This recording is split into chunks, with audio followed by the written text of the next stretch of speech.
America Summer Playoff! Round 1. Ready, set, go! Here we go with round number 1 of the Americas playoffs. Very excited for this one. We're going to be seeing Monsanto versus Empanizado, and it's going to be a great one. No matter what happens, we're going to be seeing one of Monsanto's crazier decks, because they're all crazy. It's just guaranteed at this point. Right, yeah, just to reset the scene, 3 Quest decks, Quest Mage, Quest Rogue, and Quest Druid alongside Silence Priest. And the goal behind that for Monsanto is to target the 2 most popular, the 2 most powerful decks in the format. He's not banning them out, he's targeting Jade Druid and Highlander Priest. And one thing that hasn't been mentioned that I find particularly amazing about this is Monsanto was one of the first guys to put together a successful Highlander Priest list. So it's almost like he created this incredible, powerful deck, but he put that backdoor in. He put in the self-destruct that only he has the codes for. And apparently, he believes that those codes include Quest Druid. We will wait and see. Yeah, Skynet wouldn't have been so bad if Monsanto designed it. That would have just been an easy button to press to get out of jail free card. But let's kick it off. Game number 1, Monsanto on the Quest Mage and Empanizado on the Paladin. The Paladin, I would say the standard Paladin list. Yep. From what we've seen, there's the Stormwatcher, as you can see in the opening hand, to provide the Wind Fury to these Corpse Takers. But other than that, it's your general Murloc-y makeup. And Crazed Alchemist is a bit of a tech card, I would say. Can beat Doomsayers, can help out with some Shaman matchups, but also can flip Spike Ridge Steed targets on its head for big burst damage. Murloc-y makeup sounds like something you get applied to your Hearthstone themed fair. The booth where you get Murloc-y makeup applied. I'd probably go to that booth. That sounds pretty good. Yeah, there's 2 kind of variations that have sprung out of Murloc Paladin recently. One is the more aggressive build that I've seen players like Mitsuhide playing with Cold Light Seers that curves out at 6. And then there's the version that I spoke about in the predictions that I really like, that Amnesiac and Ike are both bringing with the Cobalt Scalebanes in there for some anti-priest tech primarily. Empanizado, this is neither of those. This is what you referred to as the standard list, the list that we kind of first saw in the big spotlight from the Czech Republic team at Hearthstone Global Games. Yeah, more or less. Monsanto with this Quest Mage, so as you can see, it is live at a 0-6. Once he gets the quest done, he gets a free turn, and that is basically turns into an OTK, 1-turn kill combination with unlimited damage. So Monsanto will be really looking to slow down this Murloc aggression with freezes. Cone of Cold already looking like a reasonable pickup. In a slower matchup, you might take Molten Reflection here, just for a guaranteed Molten in your hand to duplicate an Apprentice. But here, Cone of Cold might just be needed at this point. Yeah, we'll see what Monsanto picks. I'm favoring the Cone of Cold as well. My reasoning being there's actually so much redundancy in this deck now, because Monsanto's list, and actually the most common list that I'm seeing these days, actually plays 6 potential copies of Sorcerer's Apprentice in the deck. The 2 Apprentices themselves, 2 Reflections, and 2 Simulacrums. Which means, you are likely to draw 4 Apprentices way before any of your other win conditions come around, right? Like, potentially play 12. Yeah, I mean, sure. That's just madness. So yeah, you don't really need to pick up those extra copies off the glyphs, just especially in an aggressive matchup, like you said. Additional freeze effects just seem to get the job done. Ice Barrier now just being drawn. Worth noticing as well, to make room for that extra copy of Simulacrum, it's down to 1 Ice Barrier in Monsanto's list. Yeah, I do like it though.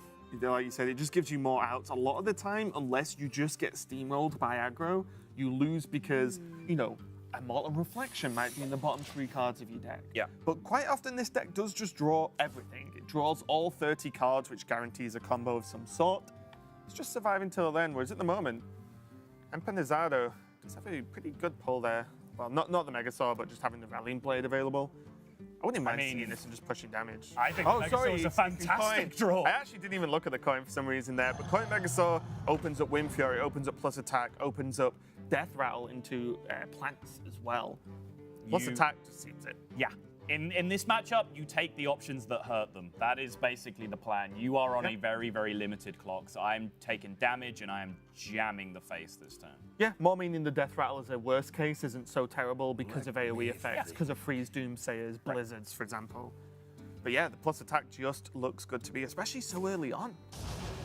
Unless what would you say? Like, unless that glyph was exactly Blizzard, Yep. you're safe. And I would take that chance. You know, you see Empanizado pushing all of this damage early on. The barrier's gone and 4 damage to the total health pool. Also worth noticing, Empanizado's positioning around random effects is actually pretty solid right now. Meteor positioning, Cone of Cold positioning. The 2 most threatening minions are on the extreme edges of the board, meaning any spell will have to be targeted in here somewhere and end up whiffing on one side or the other and missing out. You like my invention? And now with Hydrologist available as some form of follow-up, even the secret can be a pain, because when you do kill something, Redemption can bring it back. You know, even just Kodo as well, to just replay the minion and just keep the pressure applied.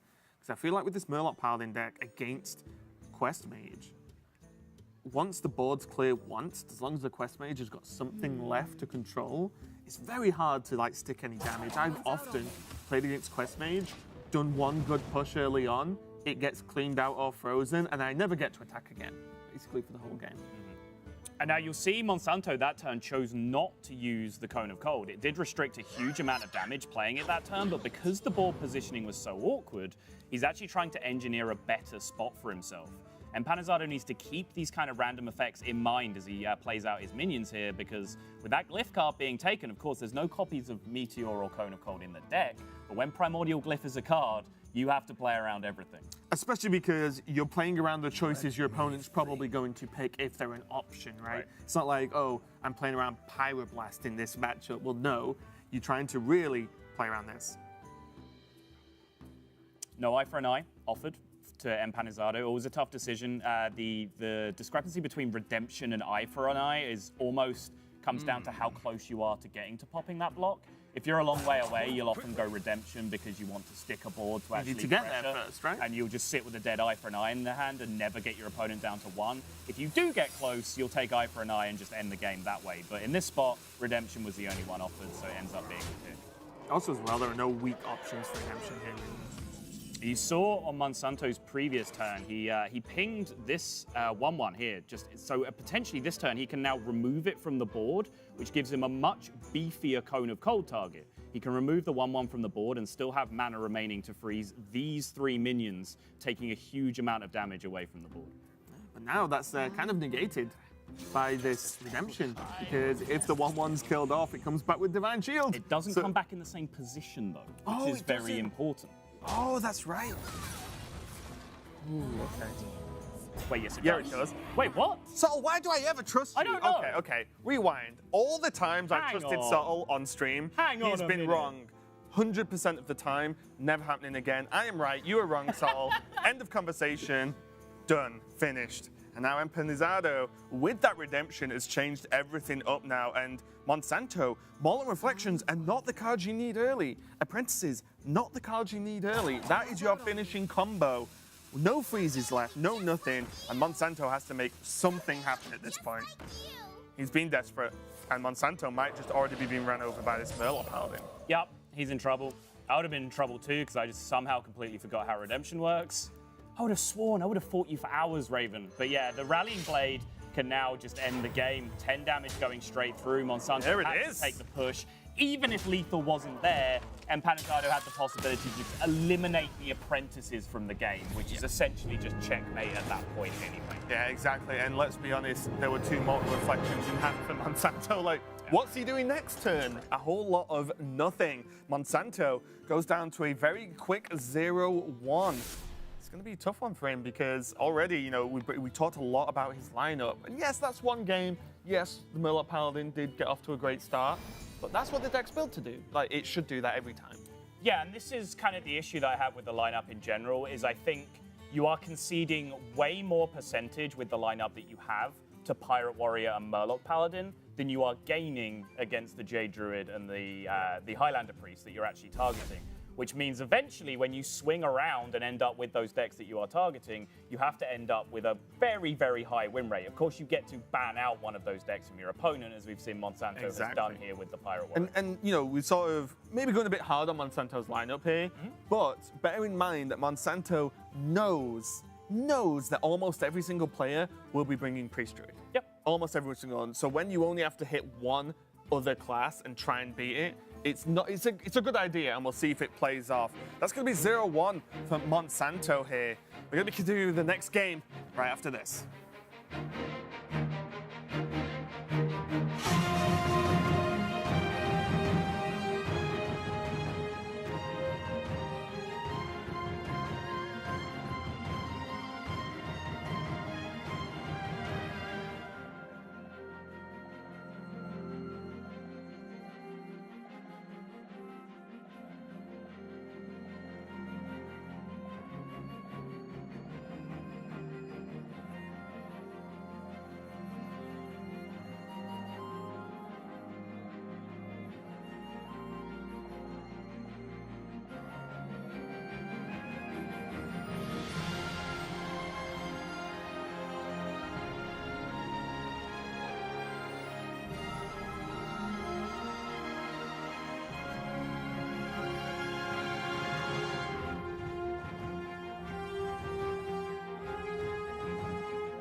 Gather round the fire, for there's a new tale to be told.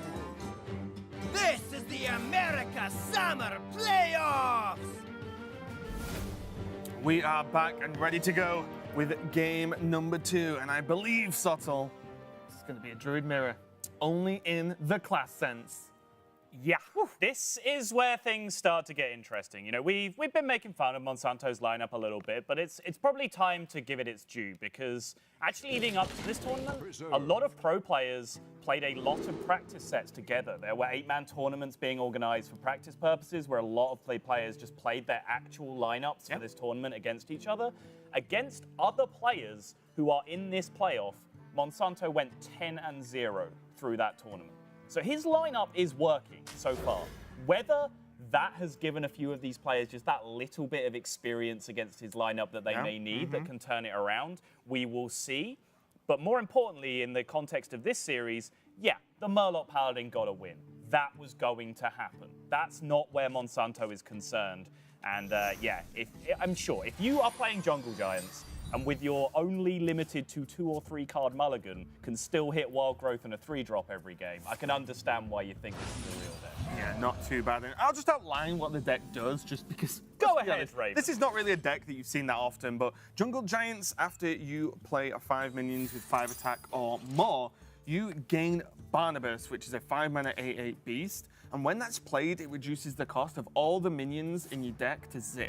Yes. You think, well, they're not in my hand, right? Like, that's annoying. Well, a card like Ultimate Infestation that draws 5 cards, potentially 5 0-mana 8/8 plus minions, yes, you gain a huge board very quickly and then punch your opponent in the face very hard. So that is what Monsanto is trying to achieve here. Yeah, and crucially, you heard it in the intro as well, if you were around with us from the beginning. Monsanto, particularly, when he was designing his lineup, he said he tried out this deck and it was farming Jade Druids. He said 90% plus, so we will see if that works out for him as you get a little sneaky peek at some of the key cards in this deck. Of course, Jungle Giants is the quest itself. Menagerie Warden is a very, very big one, though, because that is a 5 attack minion itself then it also summons an additional copy of the minion. This guy down here is the one you're looking for. If that hits the board and resummons another 5/5, that can be a huge progress towards just completing your quest in a single play. Yeah, and then just to hit some of the minions, even Shellshifter transforms into a beast. There's the Sated Threshodon in the deck too, as well as Stranglethorn Tigers. So there is more than just the one. You know what I mean? Stranglethorn Tiger's the big one you're looking for as well. If you land that, and then that, obviously it's got stealth, so your curve into Menagerie Warden just works perfect. You end up just putting like easily 30 plus power on the board, and it's down to your opponent whether they've got taunts or some kind of answer. Already, Empanizado got off to a reasonable Jade start. You can see the sort of toe-to-toe for mana, but he's racked up his Jades a little bit, reasonable amount for this turn. Still got the Jade Blossoms as well, but might be eyeing up this Nourish instead to really go for it. Having Ultimate Infestation available in hand basically says yes, go, get there now. And next turn he can Jade Blossom if he wants to guarantee a 10 mana turn the turn after. Yeah, Monsanto, I did watch a lot of his practice sets where he was running this deck, and from his position, he doesn't think he can be outvalued in this matchup, which sounds weird. Jades are a deck with infinite value, but it's also about the amount of time you have in the matchup for that value to be imposed, right? There is an infinite time when every minion in the game is as big as they are in this matchup. So Monsanto says that by the time the matchup ends, he has a lot more value in his deck than Jade Druid does. Yeah. It's a matter of Jade Druid rushing him down if they lose. And look at these options as well. Coin with Shellshifter and Longneck, 2 minions on the board. You can go Stealth and then Bone Mare next turn. That's 3 of the 5 quests he needs to do in 2 turns. That's pretty quick, right? We're not talking Quest Warrior, that's like you're looking at 8-9 turns plus to get the quest done. This can be done very, very quickly, but Monsanto actually decided to just play the Arakoa on the board instead. Hold onto that coin. That does surprise me a little bit, because you could drop a lot of pressure on this board in the next turn or 2. Yeah, you could. Although I feel like questioning anything Monsanto does with this deck is just me being inferior as a person. I think questioning many things that Monsanto does with many combo decks probably makes you inferior as a person. This guy is one of the true combo deck masters. There are these kinds of personalities in Hearthstone who just come hell or high water, they just stick to the combo strategies. They just want to do cool things. They just want wacky interactions to happen. I would say Monsanto and Rage really stick out as the 2 main ones. Right. And yeah, we'll see what happens now with Monsanto's lineup. It's going to be answered by the Primordial Drake. I'm wondering why the coin is held. What 10 mana plays are you looking for this early? This is a pretty good 10 mana card in the deck, Raven. Yeah, it doesn't even have it though. No, I know. But I think generally you have Nourish in the deck, you have Ultimate Infestation in the deck, so going into the late game with cards like Innovate and Coin in your hand, they don't lose as much value as they used to because you can draw so many cards for such an expensive cost. Cards are going to be 0 mana, so. You quite often, I mean, not necessarily. He's still some way away from filling his deck with 0 mana dudes at this point. 3 to 4 minions though, if you count Barnabas. There's one. No Beast down. Now he's got Innovate though. Yep. So you can play the Long Neck and the Menagerie Warden. And this is summoned minions. Correct. Not played. Correct. So Menagerie Warden creates an additional quest proc when it duplicates a minion, if it's 5 attack or more. Shellshifter can become a 5/3 stealth. That in itself is scary. The jungle provides. Here we go. There's one. Here's 2 more. And that's the quest. Now I'm very interested as to what Monsanto does with these attacks, because as I mentioned, he doesn't think he gets outvalued in this matchup. So how much is 14 damage worth to him when there's value trades available on the board for him to take?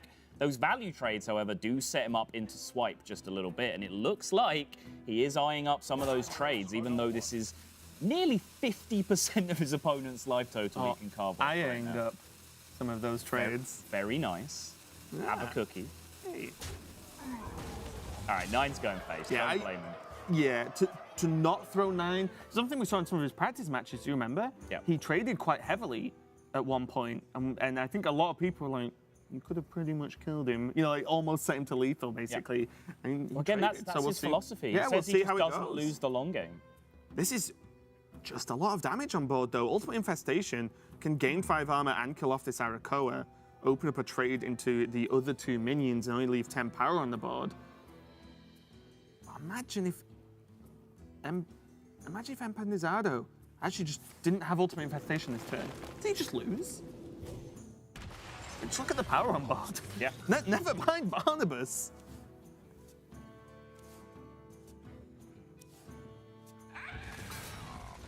Doomsayer's probably going to have to be combined with Spreading Plague to try and wipe the board. That is a tactic commonly used when you play Doomsayers in this Jade Druid list, because it is incredibly difficult to hit through that many 1/5s because they basically match your board with 1/5 taunts. Yeah, it's actually one of the key ways you can outplay people in the Jade Druid mirror. Yes. Is if your opponent uses their removal resources, like their swipes and their wraths, to the point where they can no longer kill a Doomsayer, it doesn't matter how big their Jade board gets. You can match their minions 1-for-1 with Spreading Plague and then hide a Doomsayer behind it, and there's just no way in the deck to kill it unless the Spellbreaker comes out. And the coin comes into play here. Here is the combo. Hello, 0 mana dudes. There's 1, there's 2. Not too bad. 2 out of 3. Not the biggest minions, but definitely not bad here. And there's plenty more where that came from, Raven. He's got Wrath to cycle as well while he's here. He's stealthing this 5/1, which seems a little bit ambitious. Some of the tools that will kill it have been used already, but a 1 health minion is, of course, not the hardest thing in the world to kill. I do like this, though, because look at the amount of power on board. Yeah. If your opponent swipes, they're on 6 mana. What, Jade Behemoth is the follow-up after that? They only really kill 1 minion, like 2 if they go trade and then swipe. So, yeah, you still have 15 power on board after a turn. Ooh. Smoke them good. Monsanto eyeing up 10 to face here. I will mention that during those practice tournaments, he did lose to one Brian Kibler, who was playing Jade. That's why he's not here, he's still celebrating. In a matchup where he did actually run out of value in his deck. That was down to Kibler mind control teching him twice in one turn for huge minions. But he said afterwards, he was like, wow, I didn't know that could happen. I didn't know I could get outvalued in this matchup. So his tendency to smork a little bit more in this spot might just be him looking to capitalize on the advantage that he has and just end the game as quickly as possible. Also as well, this is like a very slow way to attack Druid's weakness, right? You know, outside of Spreading Plague, they cannot deal with a board. Normally the board's like 2 3s, 4 5s. These are just all 5 attack minions and an 8/8. Yeah. So when you can do that with even bigger minions, I like the aggressive play here. He still has 10 power hidden through stealth. Opponent's only on 15. He could potentially get there. Leading with Wild Growth here, he does have that Plague and Doomsayer play available to him. He can manipulate the board a little bit by trading off into the 8/8 trading off 1 into the 8/8 before playing Plague to maximize. But it looks like he's just going to limit the board and go for 3 here, double Doomsayer. And looks double Doomsayer going to come down, looking for that hard reset into a reload the turn after. But he doesn't have a huge pile of Jades to drop out after this right now. I think his assumption is there a reason why Monsanto would draw and not play every single 0 mana he had? Probably not, right? We played 2 of them, right? Yeah, but that's what I mean. Like he probably didn't draw a 3rd, is the assumption. So now he's thinking, Empanizado is thinking, if I clear this board, he either had spells or minions that cost mana, which is much lower impact. Yeah. So if he clears this 1 push, then you can probably think, okay, I can control the board. I played 1 Infestation, I have another, I still have Fandral, I have a Silence, Jade Spirit. He has a lot of stuff to go, but now, yep, no, this is not a graphics issue. The Lich King is 0 mana there. Pretty good card. Empanizado, you are going to have to make one heck of a board next turn, because next turn, Ultimate Infestation into up to 7 or 8, including this draw, and 9, including the natural draw for the next turn, can be played if there was board space. I was going to say, allowed. luckily enough for Empanizado, you cannot fit more than 7 minions on a board, and one of them will be a 5/5 because of the goal. Exactly. How bad's that? You're disappointed with the 5/5 from Ultimate Infestation. You wish it didn't make that at this point. I don't know how the draw goes, but Empanizado does clear the board, and that was priority number 1. He needed a green card. He needed a card with a Jade on it. He needed to make a larger man this turn, Raven. Remind me to tell you something later. Jade Spirit, though, isn't too bad. He still has the ultimate infestation to sort of pull back his hand a little bit next turn. If you can get a few Jade Idols going, if Vandal isn't cleared up, he could try and catch up here. But this is simply a lot of damage. Yeah. There's... Oh, boy. I'm so glad we've got to see this play out like this, because the game is by no means like completely over, but you can see the power of this deck and why, with the addition of Ultimate Infestation, it's a thing. Any particular reason why you'd like to burn a card, Monsanto? No, okay. Doesn't need him. It's just confident. Right. Got it. This seems better. Yeah. Look at this power. It's absolutely incredible. There is another 5/5, and now take your pick for how you would like to fill up the rest of this board state. We're playing even bigger 5/5. Yeah. Wait. Threshadon, copy your Threshadon. Even Fate Spinner into like buff health, even though it gives it to your opponent, you probably just don't care. It's just an extra dude. Is this a real deck, Raven? It looks like it's doing pretty real things to me, and I'm pretty sure Empanizado is thinking it's pretty real when it's happening to him. You just can't argue with this power, right? Did he pick deal 3? There's no way. I'm not sure if we can see on the spectator. I'm not sure if it tells you. I can't say I've spectated Fate Spinner too often in my Hearthstone career, and that's just going to be a concede. Sol went to point out a point. Doesn't even matter. Empanizado is like, I am done with this deck. Quest Druid, 100% win rate in this tournament so far. And as far as Rob Wing's concerned, long may it continue. More importantly, as far as Monsanto's concerned, long may it continue, because this was a very last-minute decision for him to bring this deck. He had a completely different strategy, and it was a late-night kind of decision that really pulled him towards this Quest Druid kind of lineup. And you know, he's really banking his last chances on this. Yeah, so let's, the Quest Druid's got to win. Jade Druid, I'm so used to saying that. Let's find out if the other decks are going to get a win. Don't go anywhere.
Gather round the fire, for there's a new tale to be told.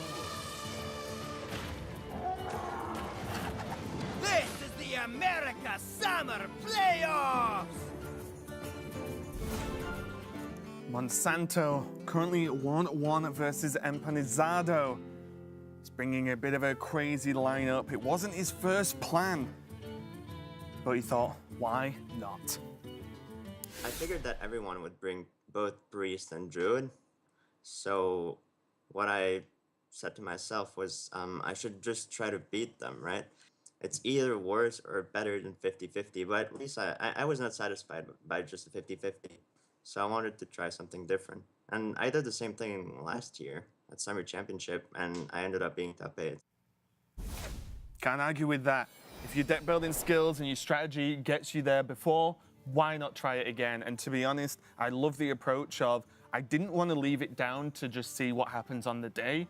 I want to try something different. I want to make this work. And, you know, we know he's good enough. We're going to find out if his lineup's good enough. Yeah, before we get into yet another of the matchups that Monsanto is targeting here, this time the Priest coming out from Empanizado, I do want to touch on that as well. Something I have a huge amount of respect for. I get very frustrated when I hear from players saying, oh, I'm just going to bring, you know, the strongest lineup, the most popular lineup that everyone else will bring, but I'm just going to tech it for the mirror, and I'm going to get my edge that way.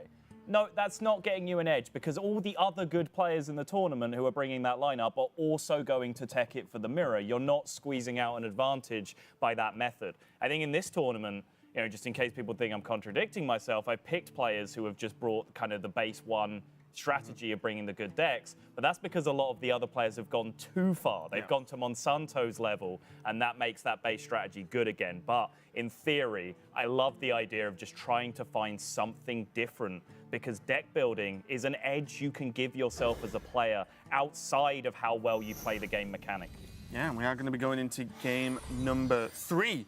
As you said, Priest, another key target. Monsanto went into this tournament knowing everyone would play Priest, everyone would play Jade Druid.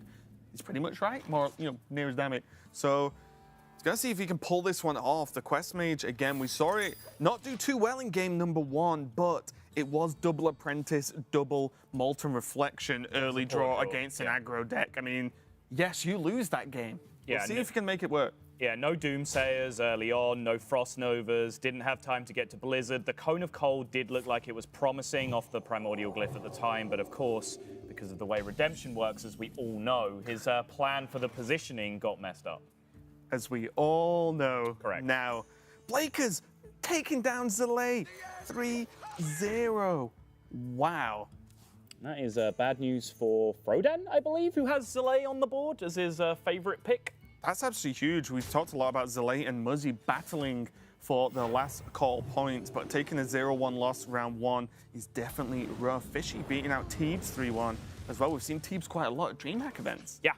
Performing very, very well, actually. Teebs as a player actually came close to making it on the board for me. I like Same, actually, yeah. For this tournament a lot, and he's a player that I've been seeing more and more of. I'm very impressed with. But back to business. The Doomsayer did land. Initial skirmishes are over. Monsanto bought himself a little bit of time, but it wasn't really about relinquishing pressure. It was about limiting the amount of card draw that Cleric could pick up, just making sure that the Priest can't get through their deck very quickly. Yeah, it's going to be a weird one to manage here, because maybe we have slightly different thoughts on this, but I've played, as most people probably have, a ton of Priest. And I felt versus Quest Mage, they actually take the approach of not really caring about what you draw. Obviously, if you've got an easy out, like the Doomsayer, fantastic. But let's look at this Cold Light Oracle. It draws your opponent 2 cards. Because there's Arcane Intellect and Novice Engineer in hand, Monsanto can draw his own cards, and that's it. And normally you can save Cold Light Oracle to overdraw your opponent potentially, because Priest carries so many cards in hand. Yeah, for sure. But if they didn't exist in his hand at the moment, I'm pretty sure he would have just Cold Light Oracle, because I think it's more important for Quest Mage to draw through the deck than Priest. Yeah. I mean, symmetrical card draw works in your favor, of course. Yes. But unless you are getting towards that point where you're going to burn cards from them, still, like, this is a favored matchup to begin with. If you can stop them from drawing basically the only 2 or 3 cards in their deck that win games for them, then it just becomes unwinnable from the Priest side. Yeah. Now, speaking of card draw, Empanizado actually getting a couple of card draw cards down for his own. Often Thalnos is actually just an additional loot hoarder or Novice Engineer in this deck. Yep. You can combo it with some removal, but generally you even play it into Doomsayers and things like that just to cycle through as quickly as possible. And Monsanto, just no real interest in these Doomsayers in this matchup. He's just drawn Frost Nova and just throws out his second Doomsayer like it's nothing. It's just not a matchup where you're concerned about board pressure. He also needs room in the hand, right? What does he want to throw away here? Well, Antonidas can't go. He can equip Ice Block, but that's a little bit slow for the moment. Nova, you need to get more juice out of later on. Simulacrum can't be played exactly. until the Apprentice turns up. Yeah. Needs to do something, and Doomsday is the option here. Still 0 out of 6, but this quest can be completed on the turn you actually kill your opponent, which is a scary thought indeed. Yes. Doesn't often happen because you often get something, a glyph spell, the coin, for example, that Monsanto has, which is a good advantage for him, especially in this mirror where both players can make great use of the coin. It's huge because it does count as a spell for the quest. But Monsanto, yeah, he's just going to just rush down his deck as quick as possible, draw as much as he can, try and finish off Empanizado here.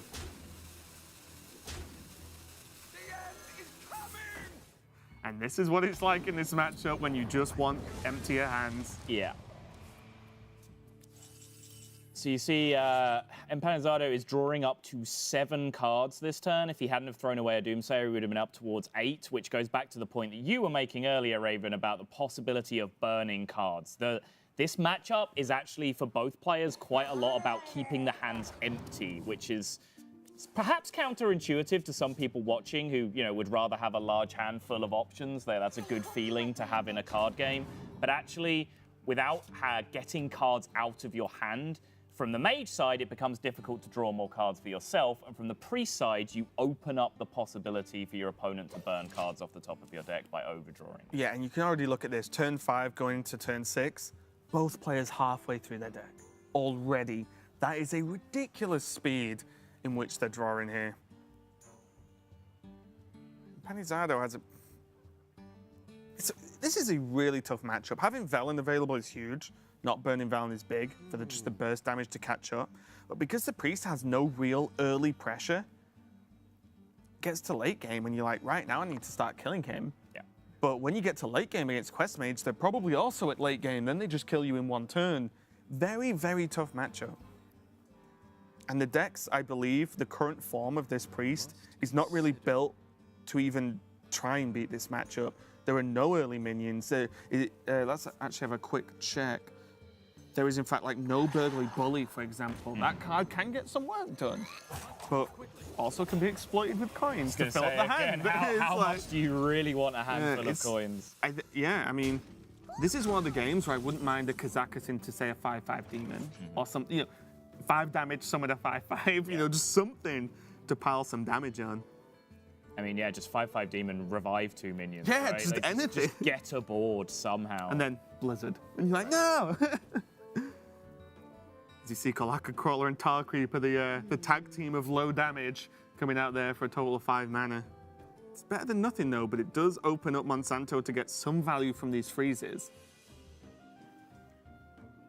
Is it worth it for 3 damage? I feel like it might just be an Ice Block turn, go from there. Sure. A little surprised to see the Glyph coming out. Not quite sure what he intends to do with the rest of his mana this turn. You can still just block. Yeah, it's just a little bit more, a little bit inefficient. Block coin pink. No? No? Not a fan somehow, Raven. Okay. I'm just thinking of mana efficiency. So. Okay. Flame Strike being picked there because the threats are around 4 to 5 health that you will face in this deck. So Flame Strike, although not the cheapest option in terms of, say, proccing a quest, but it does lock out any early aggression that you may see. But we can see that Empanizado just doesn't really have it. I wonder if Shadow Vision's into a Mind Blast. I believe he is not. It's not there, right? Not in his. Oh, he's not running Mind Blast. My mistake. I apologize. Well, this is even harder then. Yeah. Because in these matchups where you similar against Warlock as well, Shadow Vision into Mind Blast. I mean, that's 10 damage without Velen. Yeah, worth noting, you are being shown right now that the quest is 0 out of 6. Don't worry too much about that if you're following along at home. If you draw through your deck, the quest can be completed more or less in a single turn. Exactly. Quite often, if you get the absolute god draw, you can complete it just in the same turn you finish your quest. That's not the big goal here. The quest actually for Quest Mage is just draw your deck. That's what the quest actually reads. Everything else just comes as a natural byproduct of doing it. Yeah, I can say that Empanizado has just not got the stuff he needs, and I think he agrees. He's just sat there going, I guess. So Lyra into the Holy Smite Mind Control. There's nothing to Mind Control. You die when minions are played. in this Quest Mage deck. So very tough deck to play against, even mentally.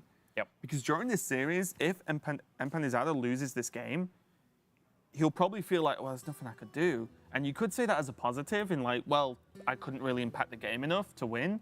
But it also feels bad to be like, well, we won 1. I'll just go down 1-2, and there's nothing I could do about that game.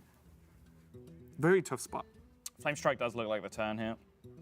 As you mentioned, picked with these kind of sized minions in mind. Eliminates Lyra from the board that can open up some wacky win conditions, leaves just 1 damage on the board. And it's worth noting now that Monsanto does now have the pieces assembled. He has an Apprentice in hand, and this Simulacrum creates a copy of the Apprentice, so does this. The Molten Reflections can do the job as well, and he has the Antonidas in hand to start generating fireballs for free. He just needs those random spells now to finish the job. Yeah, he basically has 5 Apprentices in hand at the moment, believe it or not. And he still has 1 in the deck. More card draw here from Monsanto is glorious. Shadow Reaper Anduin did get laid down there from Empanizado, just so he can start doing something, doing damage, basically, at some point. But this Arcane Intellect is just going to be huge now. How many cards is that? It's 10 for Monsanto left in the deck. Oh, the loot. Glyph Champ. We did mention that this quest can be completed awfully quickly sometimes, and it can be. I've seen Glyph into Glyph into Glyph into Glyph. Yeah, keeps proccing your quest. Mirror Entity to play around Vel and go.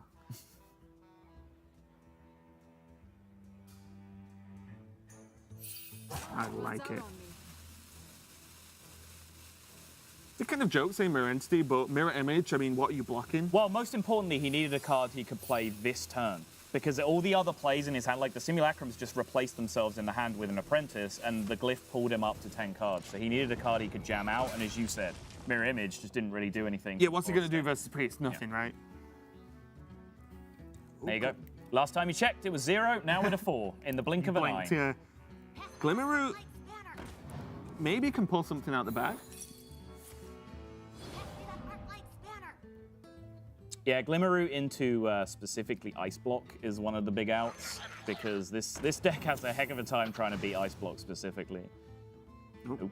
I wonder.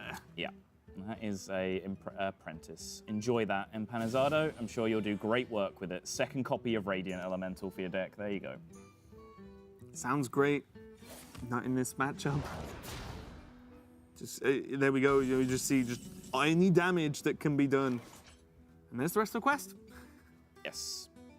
And as mentioned, since he has 5 Apprentices in his hand, he can cast that Kabbalist Tome for free on the turn he intends to kill Empanizado, and almost certainly finish the quest with the remainders. Yeah, he can Simulacrum this turn and still Blizzard if he wants, and then that sets up for the big turn next turn. Yep.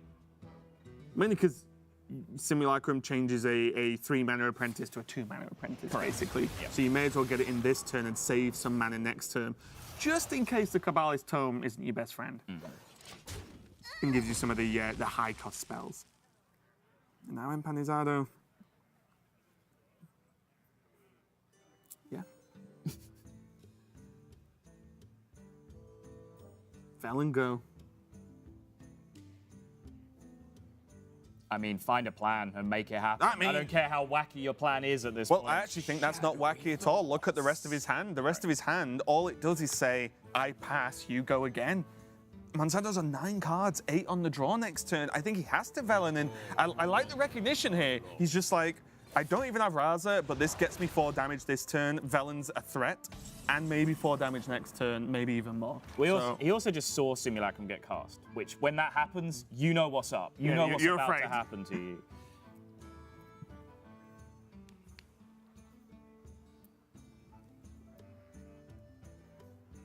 Monsanto, crucially, has time, though. He doesn't need to overreact. There's no need to make panic plays here. He knows he has Ice Block. He knows that there is no Eater of Secrets in Empanizado's deck. He knows there is no Eater of Secrets in his own deck that could have come off that Curious Glimmerroot, sorry. So he knows his Ice Block is secure. He knows he has time to go fully through to the 5 Apprentices, and that way his Kabbalist Tome odds are even higher. Yeah, he's also got second Ice Block in in hand, as I just throw my pen randomly, in hand. So it means that it's not the last card in his deck. He can't like randomly get procced and then lose, you know. So he's got all the safety nets he needs here. And now, even better, with these Babbling Book cards going off, he actually just has the guaranteed tools in his hand to finish the quest. Doesn't need to run that risk of Pyroblasts and Glacial Mysteries coming out of the Kabbalist Tome. This is just job done for Monsanto at this point. There is a chance. Go on. If Monsanto, and he won't because it's Monsanto, but if he situates himself where somehow he gains a full hand and then the quest procs, and then he burns the quest. I think that is literally the only chance. And like I said, Monsanto is a very good combo player, a great player overall, but it can happen. It wouldn't be the first time we've seen a quest burn. He also has to worry a little bit about his own board space. It's not a big deal because he has Babbling Books on the board that he can just ping off. But say, Empanizado could like Shadow Word Death his own Velen to make sure that these minions couldn't trade off. And then the board state was a mess. But again, because they're 1/1s, Monsanto's able to deal with that himself with the pings. Looks like he is going for a block proc, and this really helps. These two minions really help with the lack of Raza, being able to get extra hits off with the hero power here.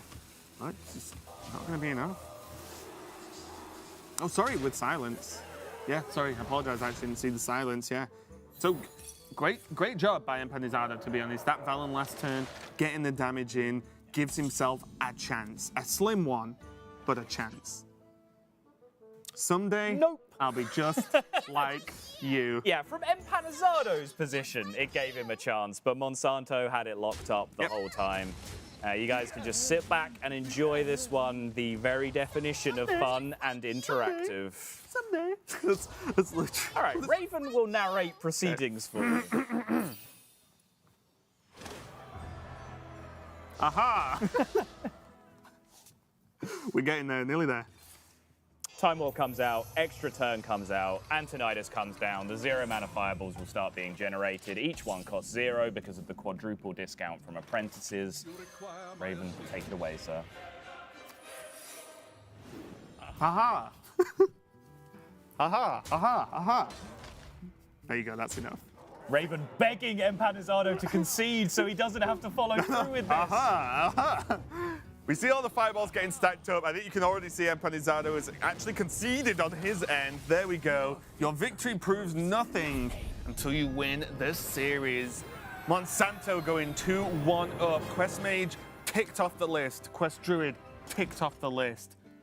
Can't remember what deck he has left. Quest Rogue, Raven. Oh yeah, the priest was priest was banned. The Silence Priest was actually banned out. We saw Dione have some pretty good success with Silence Priest in last weekend for the Asia Pacific. So it's a shame we don't get to see it, but we get to see the return of Quest Rogue, a deck very similar to Quest Warrior. I started off disliking, to be completely honest. But as time went on, I actually learned to love Quest Rogue. It was definitely a grower. Well, first things first, you're talking entirely about the pre-nerf version of Quest Rogue, because who knows what our feelings are towards post-nerf Quest Rogue, because no one's ever played it in a high-profile tournament. This is going to be the real coming-out party for the 5-proc quest completion Quest Rogue as it now is. And for me, this is actually the big question mark deck in Monsanto's lineup, and other people have brought Quest Rogue to this tournament. Quest Druid, sure, it's a bit wacky, it's a bit off the wall, but you know what? It plays 2 copies of Innovate, 2 copies of Wild Growth, 2 copies of Nourish, 2 copies of Ultimate Infestation. You'll probably win some games of Hearthstone with it. Yeah. Quest Rogue, on the other hand, is, in my eyes, entirely vulnerable to aggro now. Now it's that much slower, and perhaps even too slow to get through Jade Druid. I know a lot of players, having seen Quest Rogue come out, tested this matchup in particular, and a lot of players are reporting that their findings say that Jade Druid is heavily favored. Yeah, I know specifically I was watching Amnesiac playing Muzzy, and they played something like 12, 13 plus games of Amnesiac on the Druid versus the Quest Rogue that Muzzy was piloting, not brought it to the tournament, but piloting to act like one of the players who has brought Quest Rogue. And Amnesiac was like, yeah, pretty okay with this matchup. Like, I'll just beat it. But let's see what Monsanto can do, and let's see if Empanizado can battle back and bring this to a 2-2 to go to the final game. Quest on 1 over Firefly on 1. I thought you were like, Quest on 1? Yeah, good start. I was like, Yeah, you always get the quest on one solve. Oh, serious point. Like Firefly coming down on 1. I mean, it doesn't matter hugely in this matchup because it's not a matchup where you're contesting early boards. But there is very, very little benefit from getting an extra quest proc on your actual Firefly instead of doing it on Flame Elementals and having a 1/2 on the board for an extra turn. That's true. Probably thinks that if he sees a Jade Idol come down, he can just dagger it instead of use the Firefly. But yeah, small differences. We'll see what happens here. The Firefly coming down now. There is 1 bounce. God, do you remember the bounce maths? So I hope so. What turn the quest is going to get done, and then kind of add 1. Sure, we'll be fine. Okay. I know what you're worried about. Mimic Pod is going to open up, like, I would say, the game plan for Monsanto, potentially. Yeah. At least. So we'll see what this Mimic Pod is going to get him. Double prep. Prep, pretty key as well. Just getting that quest out that little bit earlier. I know Amnesiac was saying as well when he was talking about just players playing Quest Rogue, you know, pre-nerf, for example, is that people are like mulliganing prep away. It's a strong thought that, yeah, you know, prepping out the quest actually wins you a lot of games. So Monsanto having access to 2 already is pretty huge. Prep out the main pod, still have 1 spare for that quest. Means he can just bounce back one of these minions as well. Oh, okay. Well then, that was probably less than ideal. Novice is picked up, protecting his Firefly, choosing to maintain the health on that overall. And Empanizado now not choosing to wrath away this board, so he's allowing the bounce effects to come down if Monsanto wants to, just choosing to develop for pressure instead. Which you can't blame him for. I mean, you can use removal to stop your opponent being able to bounce minions easily, but by not playing pressure on the board, you give them extra time naturally. Yeah, regardless. Just to draw other cards to bounce, right? So it's not like Monsanto is going to have a hard time finding another Flame Elemental activator to start bouncing. I was going to say, because it's Flame Elemental as well, that's huge. Because, you know, there's 2 in the deck, and then there are the Ignis Elemental that create them that you can see in the hand now. So Monsanto, yeah, did have a lot of options. I think if it was, you know, Novice Engineer, for example, might be worth a bit more of a shout. Ooh, going off on Novices. Makes sense. He doesn't have the resources. Well, he has a completion on Flame Elementals with the Igneous Elemental, but that requires his Igneous Elemental to be killed. And because of that extra turn where the Death Rattle has to go off, it's as slow as the Novices would be anyway, even though the Novices cost 2. That 1 extra turn, you have to wait for the Igneous to die and then replay the Flame Elementals. So going off on a resource engine like Novice actually does make a lot of sense in this spot. Yep. I like it. Empanizado is racking up that mana, though. Going to be on 8 next turn. He has a double Ultimate Infestation. And also, Spreading Plague just straight up gives you 1 turn against Quest Rogue. Unless there is literally Vanish. Ooh, baby. Oh my god, the answer to Spreading Plague. Just vanish, replay your stuff, go. The answer to Spreading Plague is just killing them with your 5/5s. True. What if you have charges, though? You might just kill them with that. Sure, yeah, I can see that. What mana cost are the Spreading Plague minions? I feel I should know this. I don't actually know that. I want to say Good 3. question. I'm going to go out on a limb. Are they not Scaraby limb. Are they not just 2-drops like the 1/5 that you can make just in Druid? That would be my guess. Maybe. But I'm not going to agree, because last time I got embarrassed about Redemption. Yeah, I mean, that's a straight-up guess. I haven't checked at any point. Well, we'll find out. It's something that's definitely been on my screen, and I've just never registered. Yeah. I've definitely moused over a Spreading Plague minion. I've played Hearthstone before. There are a lot of Druids around. When I see Spreading Plague, I just flip my keyboard and walk away. Fair enough. Yeah, that's true. Just going in.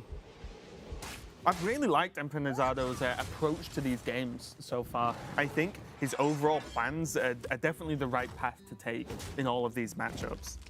Just going to see if it's enough, because Monsanto has built this lineup to beat Empanizado's lineup pretty much. Pirate Warrior from Empanizado being banned out, of course, so as you said earlier, the Murloc Paladin is the hurdle. Or was. So he's going to prep Vanish for his last activation here? Is that what's happening? Looks like it. Yeah, I guess he needs to, right?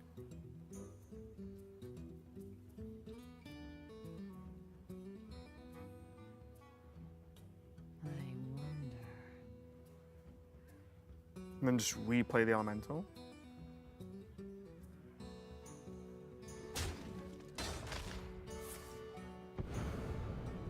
prep Vanish to make sure he gets that Novice Engineer back.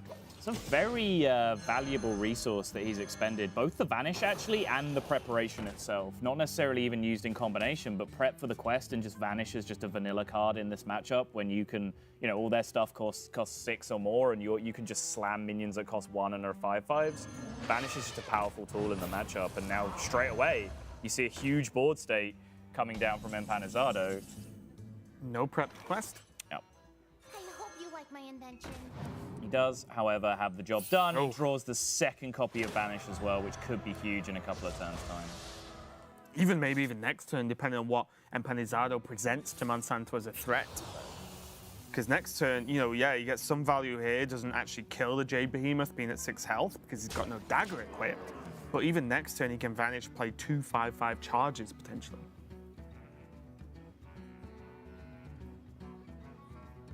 So, Oh, actually, probably play the charges first, then Vanish. yes. 3, 7, 10 on board, 15, 20 over the course of 2 turns with Ultimate Infestations. He does have swipes and hero powers to add to that damage, but that adds an entire extra turn. How many Innovates has he used?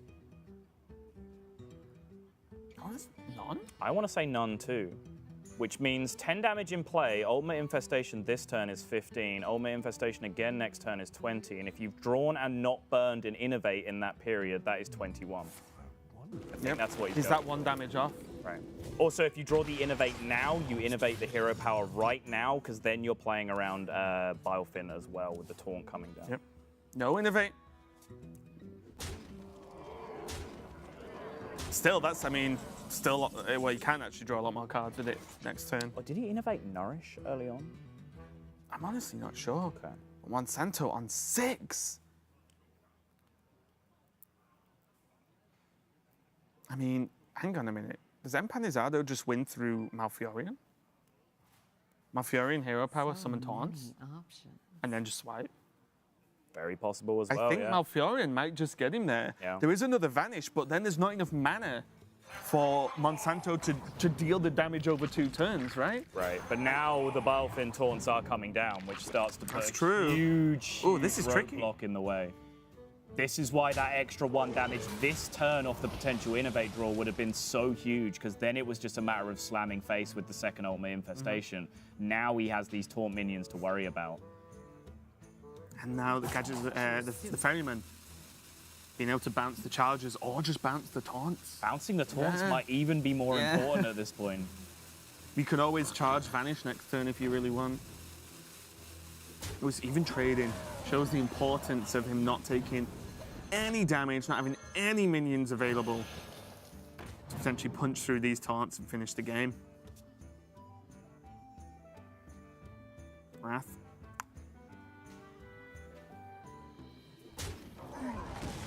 Plague gonna come out. Yeah, he has to now. So he's played, that's his second swipe as well. So he can't even draw, you know, like swipe face and then just draw swipe again. Well, he has Ultimate Infestation. He swipes face and then next turn he has the damage straight through anyway. Like, this is the setup. There's so many cards in the hand that I missed. Spreading Plague just gives him the turn that he needs. The recognition here was fantastic 2 turns ago, where he just said, you know what? Let's go. There was a 5/5 on the board. Of course there was. He was playing against Quest Rogue. He refused to target that with the Ultimate Infestation. He threw it at face, and there were so many combinations of outs. The Innovate, swipe, and other sources of damage. Malfurion represented damage as well, as you pointed out. And all the while, he had that second Infestation. His opponent just not having Bilefin. Right. For example, you know, he's like, well, swipe hero power just gets you there at that point anyway. And now Monsanto, limited options as to what he can even pull off this turn. Vanish has kind of negated itself a little bit by how many minions he has on board and in hand. I don't think there's anything he can do. He can't end the game this turn. 34 health for Empanizado and 0 attacks apart from those 2 from the charges in hand. So he's got 10 damage. Why does Mimic Pod take so long now? Can we get a fix on that? It's like, I play Mimic Pod. Wait. Okay, here he comes. Wait for it. Just going to do what he can, reload the taunts, but we can all see the damage is in hand for Empanizado to square this series up. ultimate infestation, that face. Boom. Quick nod and a look from Monsanto. He's like, yeah, okay. I mean, he drew a lot of cards. So probably has a right to have at least some form of extra damage there. Did use both swipes, but it's going to be Empanizado, even it up 2-2. Quest Rogue, failure number 1. We'll see. Ooh, failure. They failed to win. That is a strong word coming from you, Raven. A lot of angry words. Not angry, it wasn't even angry. I'm just stating facts. Just failed. Wow. Got lost. Do you want to tell us your opinion on Quest Mage while we're here? No. Okay. That is not safe for broadcast, unfortunately. But yeah, we're going to be checking out the Priest versus Rogue as the last game of this first series of round number 1. So don't go anywhere. Can Monsanto pull it off for Quest Rogue? Find out after this.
Monsanto versus Empanizado.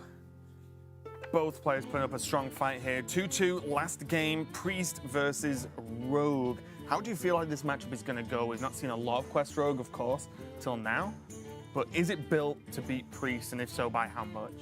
It definitely is built to beat Priest. That is for sure Monsanto's intention, but I'll lay my cards on the table right now. I did not have a massive amount of time to test 5 activation Quest Rogue matchups in the lead up to this tournament. Lazy. I know. What am I doing? However, I do feel like this matchup is a stronger matchup than the Jade Druid counterpart for the Quest Rogue. Reason being, Jade Druid can actually pressure you in some way. They can get 2, 2, 3, 3, 4, 4 on the board very early, and then they have damage to back it up with swipe, ultimate infestation, exactly the kind of thing that we just saw coming out. Much, much harder for Priest to generate that kind of pressure early. So it honestly, a lot of the time comes down to them having to find as much time as possible, perhaps through looping multiple Dragonfire potions from Shadow Visions, for example. Trying to find as many turns as they can, and then setting up an actual Anduin win condition in the same manner as they do in many matchups. Yeah, Anduin will wipe a huge board of 5/5s as well, so Anduin timing going to be very important. We see Empanizado drawing Admirable's favorite card in all of Hearthstone. Which one is it, Sol? Oh, Shadow Web Pain, yeah. He's a big fan of it. Wow. It's Cabal Shadow. It is Cabal Shadow. So again, Monsanto choosing to go for the turn 1 quest, turn 2 double fire, well, Firefly Flame Elemental, kind of double Firefly. you know what I mean. There's the Shadow Visions, and for once, Shadow Visions is a card that can be played early. A lot of the time, I prefer to try and get it in late, so you know what you want from it. All the options are. He wants Dragonfire potions. Well, that's my exact point, right? He knows what he wants turn 1. Like, he's already got the plan. He doesn't get it, though.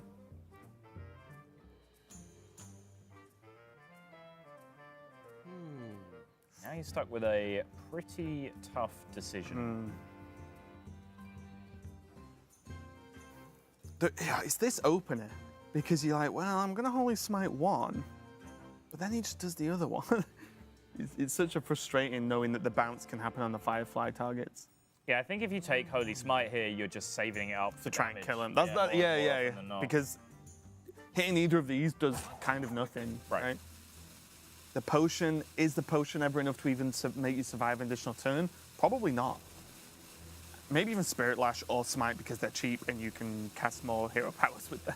Yeah, Holy Smite is a source of damage with Prophet Velen. Spirit Lash is similar to kind of a Holy Nova effect where you can at least clear up a board similar to this on the turn where they're threatening to quest you. So that board doesn't then become 5/5s. Yeah, the preloaded minion board Exactly. for the quest.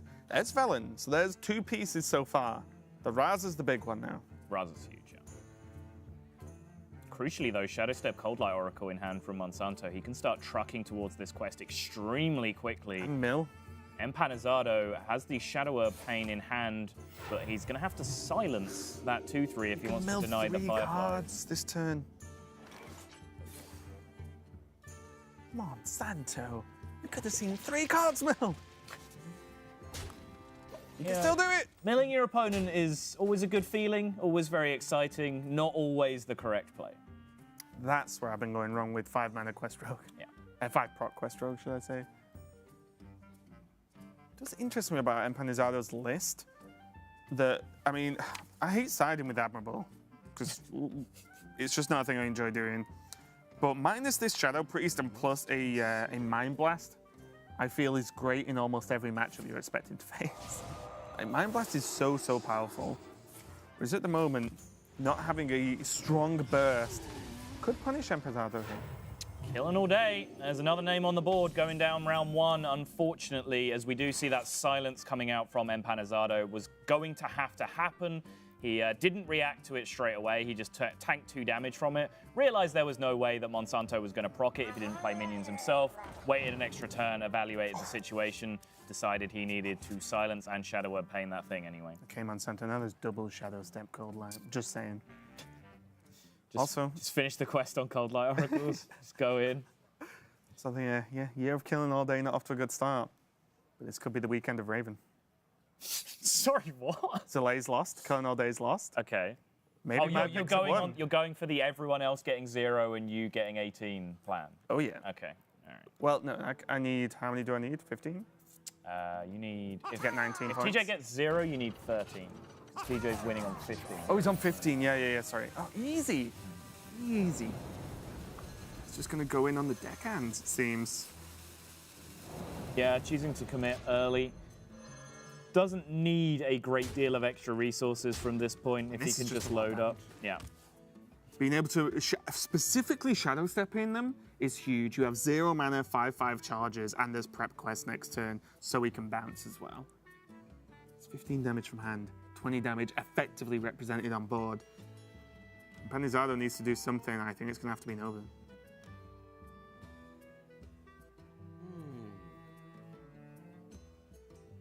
This board isn't removed. Does Monsanto have lethal next turn?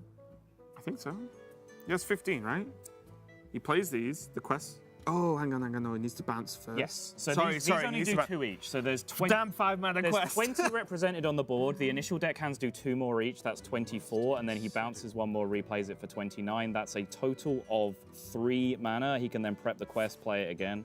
Yeah, I think he's good. Yeah, all right. The Holy Nova actually saves Empanizado in that position. There was no spell damage for the Spirit Lash either, so it had to be Holy Nova. Or Coin Dragonfire, but... Yeah. Actually, he would need to dagger up before all that, so he wouldn't have charge on them. Never mind. That's true. Good. Wouldn't have the mana to dagger up and get there in the first place. Yeah, again, don't know why I trust you. Hey, at least I caught it, though. Bit late. Just gonna bounce them back. and now set up the turn, I would imagine. Yep. Just make the 5/5. Huh, okay. Ooh, Dragonfire Potion's a little bit scary. I guess Monsanto's just convinced that it just doesn't matter. It's like, well, the quest's done. I have 3 more 5/5s in hand, effectively. Yeah, Dragonfire Potion is scary because there is also still the Shadow Visions card in hand that hasn't been seen yet, which, of course, Dragonfire Potion would be a premium pick. But also, if he waits 1 more turn to do this, then not only does he get punished by Dragonfire Potion, he also gets punished by Coin Anduin. So he's actually essentially halving his chances of a punish by rushing this out a turn earlier. That's fair. The scary thing to me is he rushes out 15 damage earlier. Yeah. Well, if either of those things happen, where's the rest of the damage going down? Like, that's the worry for me. Sure. Yeah, and with Cold Light Oracle already played, at least one of them, then his ability to draw extra resources is actually quite limited. You know, he's likely just to draw 1 or 2 5/5s off the top every turn, which, you know, sounds lovely. But if they're getting blown out by Anduin, then... Exactly. Scary indeed here. But, importantly, Empanizado doesn't have great answers to this board state now. He is going to have to wait for that Coin Anduin turn. He has to go for the Doomsayer somehow here. Even just Priest the Feast Doomsayer. Yeah, I was going to say, I think Gluttonous Ooze is probably good enough just to do the job in this spot. I just thought because you presume Doomsayer's going to die, Yeah. then at least spells you cast next turn are going to give you some health, maybe push you out of bracket of another lethal. You're only ever casting Coin, though, right? Because your play is Coin Anduin every single time. Yeah, it leaves you with a 3/6 on the board. Pressure for damage, you gain 3. Maybe 3 is enough to push you out of the barrier, you know. So we presume he gets hits for 15. I would put him up to 20. But then the armor's 25. Maybe. Well, in your world, you're saying the Doomsayer goes down, right? So he never gets hit for 50. That's true. Doesn't make another breakpoint though. Ooh. You Anduin anyway, right? Because then you don't lose your 3/3, and you need to kill your opponent. If not, Dragonfire heal seems very underwhelming to me. Whereas next turn he can, the turn after, if he goes Anduin now, he can set up Velen not next turn but the turn after. I think he just has to. The light has betrayed me. Is Monsanto going to fall at the first hurdle? Vanish, kind of a dead draw if there's no charges. Does get value a little bit from Tidehunter. That's a fantastic I hope you pickup. like my invention. That's what he needs. Okay. He needs huge amounts of gas, and he needs it quick. And Novice Engineers and bounce effects are about as close as that gets. The bounce effect can be used at Monsanto's discretion to draw an extra card or to load up additional 5/5s from Balefin Tidehunter, whichever method he wants to go. This is so scary though. How far does Monsanto commit to the board? Yeah. That's the key question. We can see Dragonfires available, but it has to be in Monsanto's mind because it's pretty much one of the few cards he can lose this game to. He has to consider it. And it's not like he doesn't continue to have reload even after this Dragonfire Potion comes down. You know, crucially, Raza has not been found for Empanizado. He hasn't drawn cards. He's still got 16 left in his deck. We saw him get down to 15 in the Quest Mage matchup within the first few turns. That's what the deck wants to do in terms of cycling fast.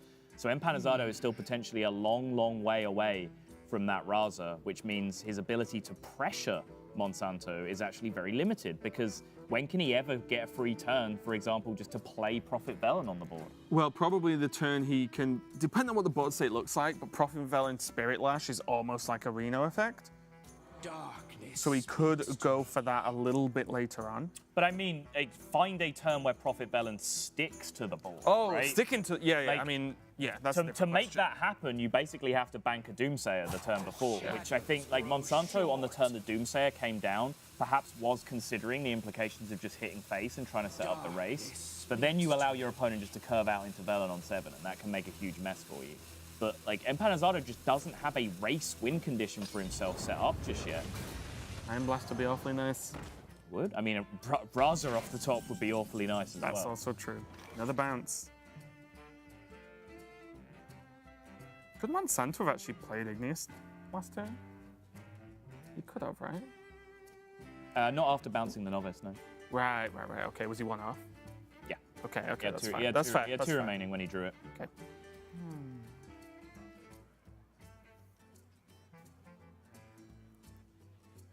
It's a little bit tricky as well. You don't.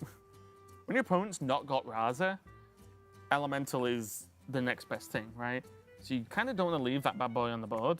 But there's no good way for him to deal with it either outside of actually just vanish, which seems like a bit of an overcommittal for a 2/3.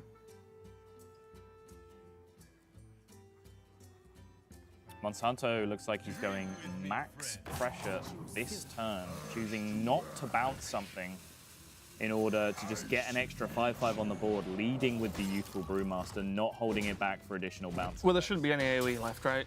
That's the general plan. There is still the Spirit Lash, which came from Shadow Visions, so there is a small chance that it could be the Dragonfire.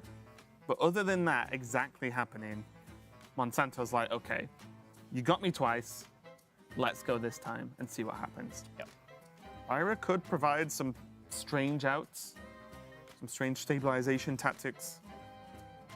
But in general, Empanizado, I feel, needs to start pressuring somehow. Or cycling, one of the two. He's not doing either right now. Tar Creeper's not a bad speed bump. Tar Creeper's 3 mana heal 5 at the moment, which is fine. And it's cheap enough to proc another hero power. Do you ever get into a world where you have to just play Velen to tank 10? You get 4 damage. It's how you get the rest of the damage, though. That's the scary part. Yeah. Empanizado needs to decide how many turns he can wait for Raza. And that may be 0, that may be 1. But I don't think it's more than 1. I like this. I was just about to lead on from my Velen point to say that it's, it's likely that Priest of the Feast tanks a similar amount of damage, since Monsanto will be scared to leave a Priest of the Feast Radiant Elemental combination on board specifically. Doomsayer is a big whiff for Monsanto in this spot. Stops him playing Velen. Sure. He can't even trade away his Elemental. The drawbacks of everything being 5/5. Well, to be fair, if it was a 2/3 right now, it would be it would belong to Empanizado, as Admirable's favorite card, as you like to call it, would have come into play very quickly. True.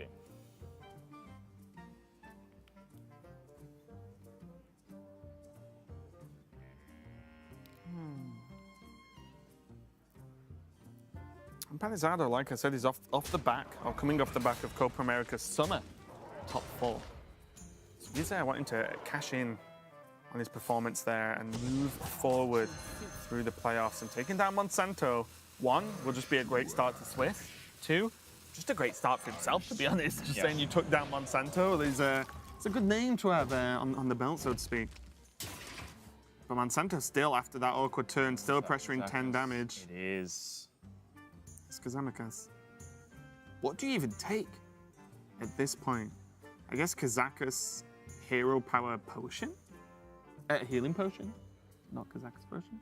I mean, you can go for deal 5 and play it this turn, reduce the damage that way. Sure. I think the main point is play Kazakus, see what you get. Well, I mean, you have to make the decision as to what cost you're taking, right? Oh, Are you trying to play it this turn and go for exactly deal 5, or freeze 2 potentially as well? Or are you going for the high value in terms of 10 mana and then committing yourself to the greater healing potion? Don't pick Polymorph Fall, is all I'll say. No. Still 5/5s. Wearing pants. Let's see. Empanizado's choice is going to be key here. Rope's burning though, so the pressure's only goes for the 5-drop. We'll check what he actually picked in a minute. Those 3 options are not good though. Dear. Yeah. Has to go for the heal. He has to. 4 damage and +4. Ooh. So the 4 damage combined now with the Spirit Lash does function as a board clear for him through the 5/5s. Another Vanish. He vanishes. Does Monsanto play in this deck? 7. Ah, makes sense. Glad you asked. Glad you answered. He's actually checking the list. I'm checking the list because of something else, okay? Wait, does he actually play 7 Vanishes? Oh, wow, the Doomsayer is a 1-off. Okay. I feel like Monsanto's ran into a lot of his, like, what I'll call tech cards in this game. Like, he's got the double Vanish, the Doomsayer. The Vanish not so much a tech card, but can be a bit of a whiff card. Yeah, I mean, not really gain the pressure. It's a slightly less streamlined deck now, though. It used to be, the deck was just bouncers, dudes to bounce, and preps. That was basically the deck. But now, you know, the Doomsayers are in there. One Doomsayer, one Cold Light Oracle, etc. Like there are these kind of chunky things that you can draw to interrupt you.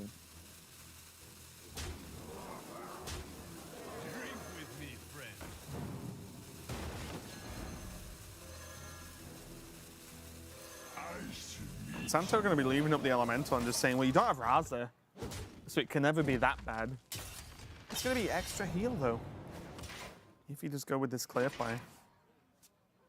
As he would cast the Spirit Lash first, to get maximum heal value, of course.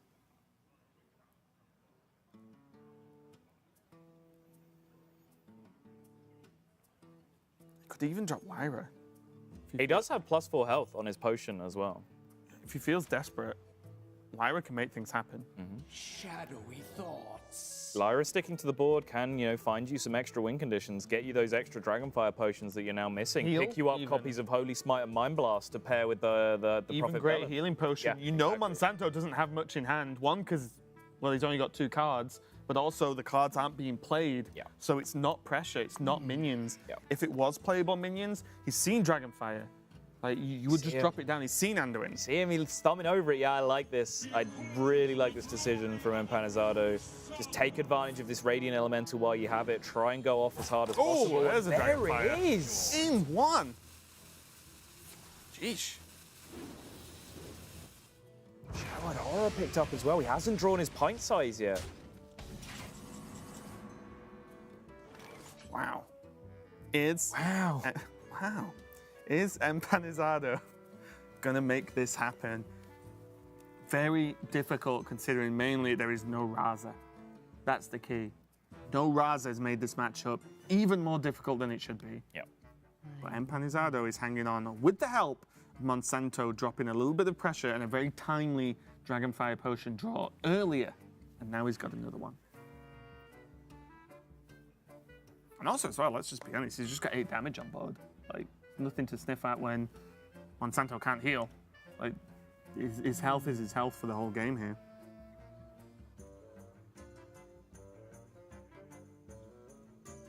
Zaka's potion number 2.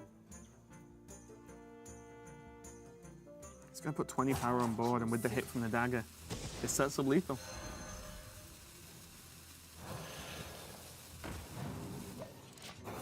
Just don't play the Doomsayer, Monsanto. It's not the extra 5/5 you need right now.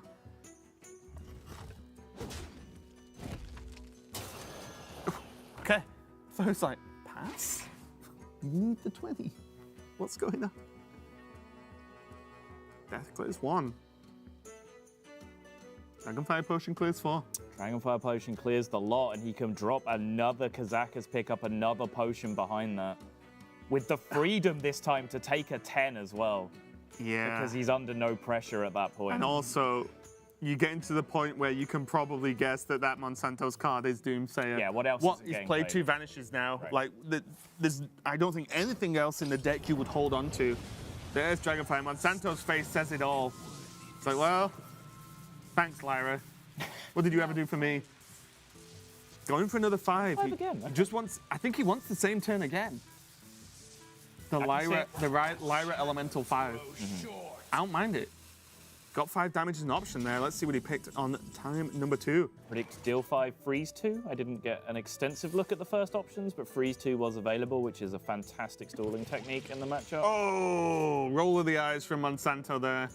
I'm going to stop casting the game and cast Monsanto's face at this point. Go for it. That sounds amazing. Well, it's pretty much telling us the story we need to know.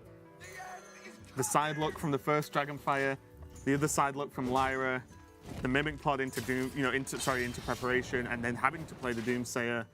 Yeah, Doomsayer hits the board, and it's only the start of the tournament for Monsanto, but at least for this series, it does appear that the end is coming, and it's not looking pretty for his off-the-wall lineup.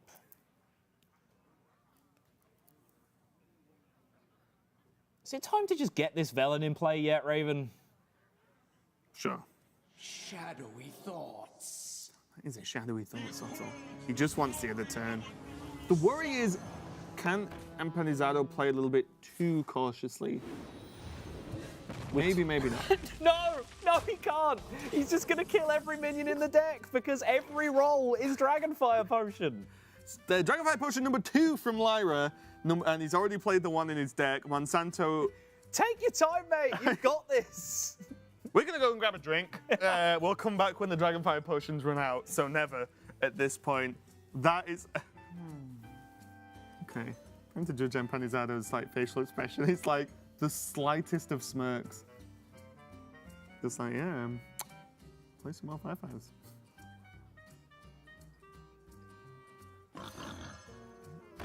Pig him. Just leaving Lyra up. You can have your Dragonfires. I'm going to try and kill you. And it's all the option Monsanto's really got. These preps are going to get... are there any spells even left to prep? I don't think there are. Shadow Steps have been used. I mean, Shadow Step isn't preppable really anyway. Vanish has been used, Mimic Pods have been used. Vanish has been used, Mimics have been used. Yeah. There's an I give up! Oh my god, I actually can't believe it. Empanizado actually beats Monsanto out. It looked so good for the games Monsanto won, and that might sound a little bit silly, but the games he did win, he won very convincingly.